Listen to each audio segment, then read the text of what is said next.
But then we don't believe that God is actually good and loving. We actually believe in many cases that God is just as bad as any vindictive parent. In other words, what's one of our primary beliefs? One of our primary beliefs about God is a punishing God.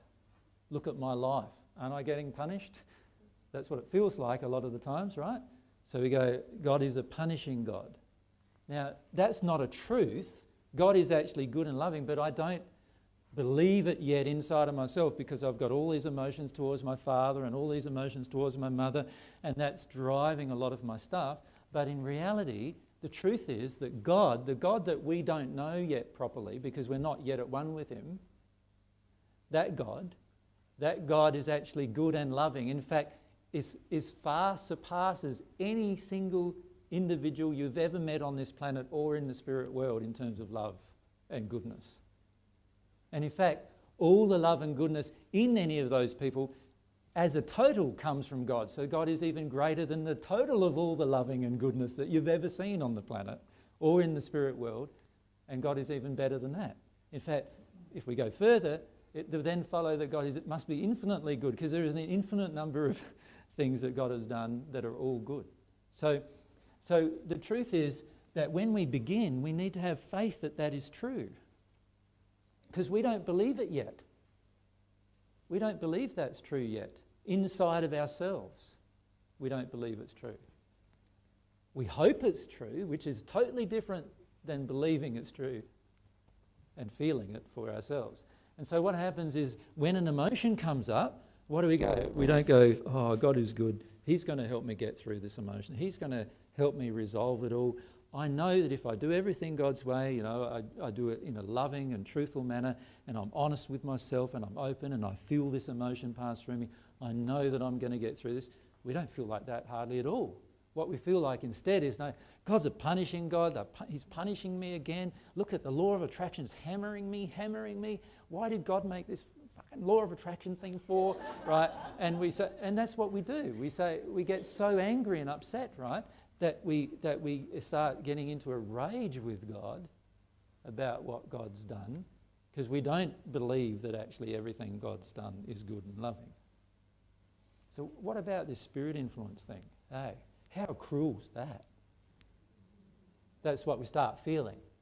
When I start talking about spirits and how they can influence our life and what they hook into, why did God create a system like that? Not understanding that, of course, that even that system is loving. Right? We don't understand that yet because we don't have the feeling yet that that's true. But at some point, we need to have the faith that it's true. Because if you don't have the faith that it's true, and remember, if we define faith, it is being able to see something in the future that we can't feel yet. Does that make sense? So we're holding the idea of that thing? Yeah, we're holding this idea that this is true. I sort of have this knowing inside of myself that as long as I do this, whatever it is that I've got to do or say or feel or work my way through, as long as I do that, the end result will come to me. You see, to work towards God, you need to have faith that God actually exists, that God is actually good, that God is actually loving, and that all God wants is a relationship with you before you will even begin wanting a relationship with God. Can you see that? How can you have a relationship with God when you don't believe there is a personal God, and you don't believe that God is actually good, and you don't believe God is actually loving, and you feel that God's actually punishing if there is a personal God at all? How can you then develop a relationship with that person? It's going to be very, very difficult, right? So we need to, at some point, have the faith that this may be true, even may be true, before we begin, right? Now, obviously, if we don't have any faith that it may be true, we will never do it. We will never try to do it. So if you think about faith in the sense of faith is a very, very scientific principle, by the way. Every single creation on this planet that has come about from technology has come about from the faith of somebody. Right? Some guy had to go, there must be a way to actually talk, in this device that you can hold to your ear and walk around the whole planet. Right?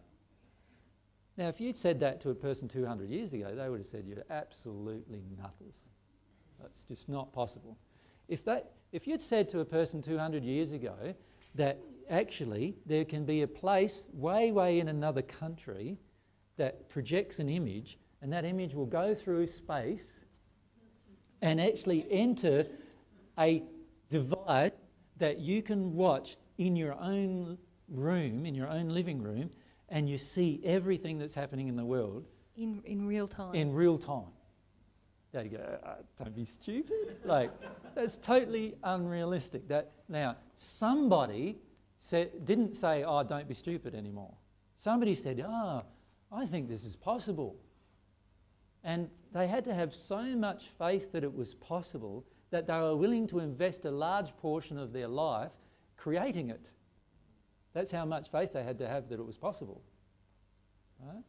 Now, without that faith, there would be no science in reality, would there, if you think about it? Because everybody go, oh, you know that thing called television that we think might be possible, and let's give it a name called television.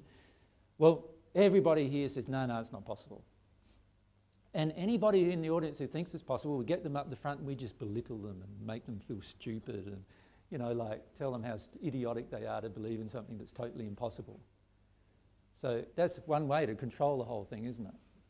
Now, instead, what we need to have is faith that actually there are these possibilities that as long as I deal with things harmonious with love and truth, and again, that requires another whole section of faith, that everything will come about perfectly and I'll be able to actually create this thing. That's what faith allows us to do. And it's so powerful. It's so powerful. AJ, could you talk about faith in... I know in the past I've had feelings about faith being a blind thing. Faith being something that doesn't involve your sense of reasoning or your sense of logic. Mm-hmm. And obviously now I feel faith is something very different, and that there's a way to always test my faith, if you like, or to prove my faith. I just need to have the faith in the beginning, and then I will receive a result. Mm. That's quite different to some of the faith that exists on the planet today, isn't it? Of people who almost use faith as a defence. So faith is not blind. Yeah. And faith isn't stupid. A lot of times you hear people talk about born-again Christians, for example, about the issue of the fruits of the Spirit, that they talk about. And a lot of people say, what's stupid? How stupid can you be to believe in that? And a lot of times that's what we believe. We believe that having faith is stupid. And it actually comes from this underlying emotion of disillusionment of a lot of the things that we've desired in the past and we had a desire to see in the past haven't come about in our lives, and we're unwilling to feel the grief of that. And in the process of not feeling the grief in that, we get angry.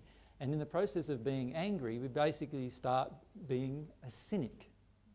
We become cynical, right? So we don't believe that anybody can have a good motive on the planet, for example. Right? We don't believe that anything that comes about is actually going to be for our benefit, because we're cynical about everything. And you can see this cynicism, which is the opposite of faith. You can see cynicism growing in the planet, can't you?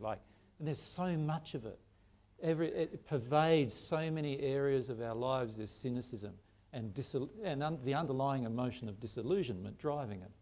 And faith is not like something that we can really be cynical about, because it's actually a physical and spiritual and metaphysical quality that we can develop that creates. Without faith, nothing gets created. Right? Why would you ever have made a wheel? The wheel that we've had for thousands of years, right? Why did somebody make it? Because They obviously had some kind of faith at the beginning that if I make something that's curved, it might roll over things better. Like, you know, how hard is it to make a wheel, really? It's quite difficult, isn't it? You'd have to spend you imagine doing it by hand. Like having to chop down the tree to get the wood, having to carve the wood in, or shape the wood in such a manner to make it into a circle, and then having to fix it to an axle and so forth, all the things that need to be done to make the wheel. Like, obviously there's a lot of effort there. You know, wouldn't you rather be going out and shooting, when I say shooting, you know, spearing the piece of meat for tonight rather than starving for 5 weeks while you're making the wheel?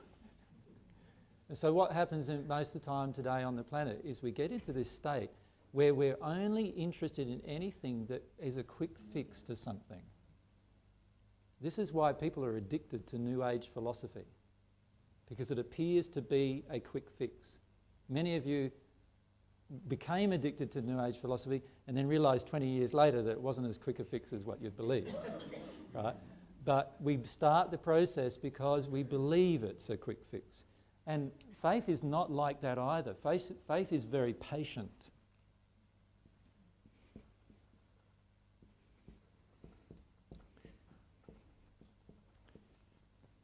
And faith, you were saying before, faith is very creative and full of possibility. Yeah. Faith is creative.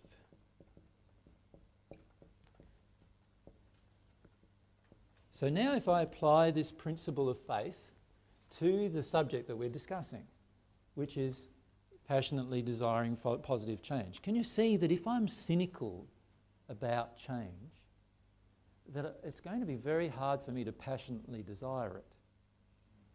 Can you see that?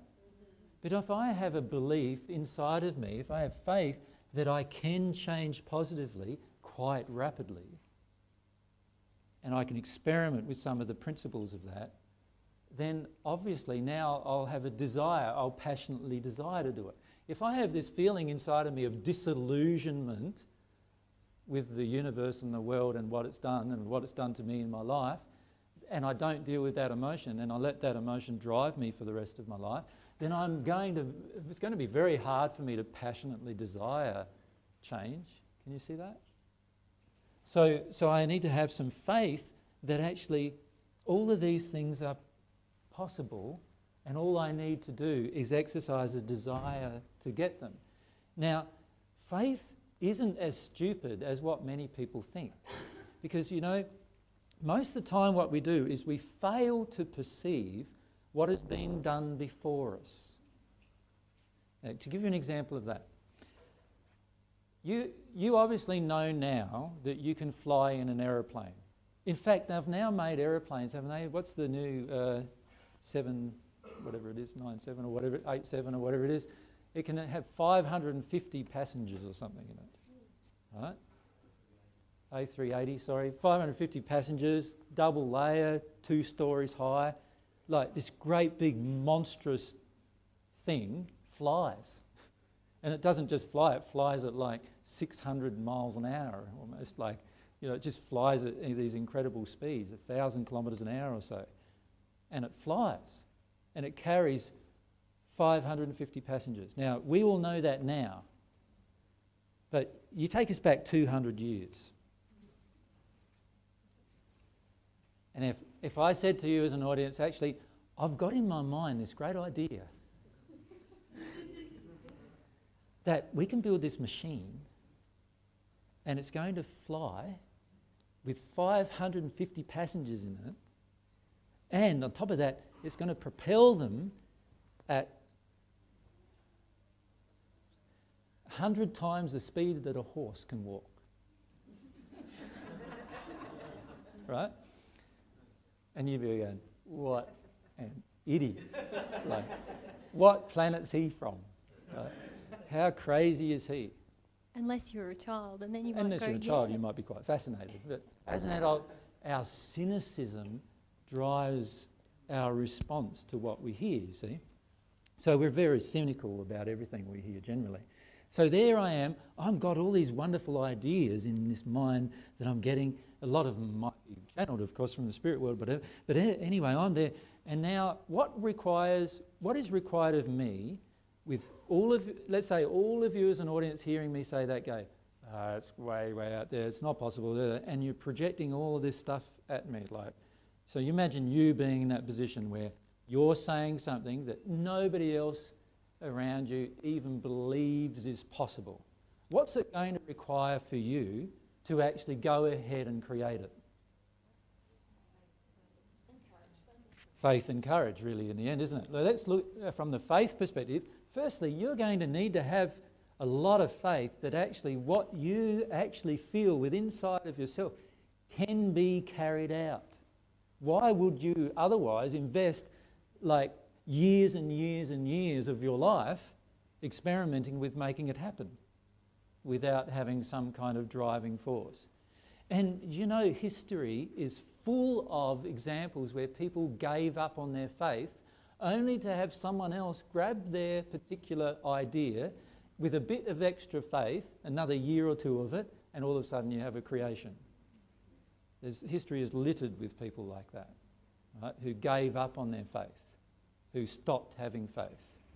And so can you see how if I'm going to stick with the divine love path and I'm going to passionately desire positive change for the rest of my existence, I'm going to not want to have any more this desire to give up when the going gets tough.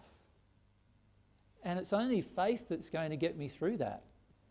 Faith that if I continue, everything will get better at some point. Can you see that? It's only faith that helps me there.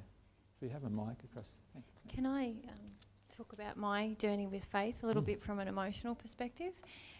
Because when I met AJ, I had been on this path of passionately desiring positive change on our planet and wanting to deal with lots of the injustice that existed, and I was very much working with refugees and asylum seekers and all these kind of people.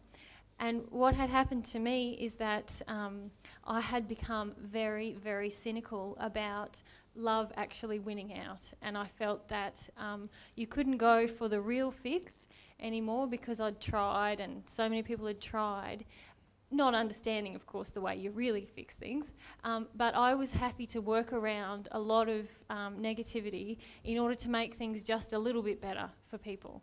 And so what I had to go through, I was just thinking about ways that we grow in faith, because for me, 2 years ago when you said you have to have faith, I go, oh, that's fairly empty. I don't know what to do with that. And I was just reflecting that what I had to do with that was a lot of grieving around my disillusionment and cynicism about what was happening in the world, and that from that grew my sense of what might be possible. But I couldn't just manufacture faith. I had to be real about where I was at that time, and that involved grieving quite a bit. And I was very angry, as you can attest to, about the situation in the world and wanting everyone to have this social conscience and that kind of thing. Yeah. I remember one of the very first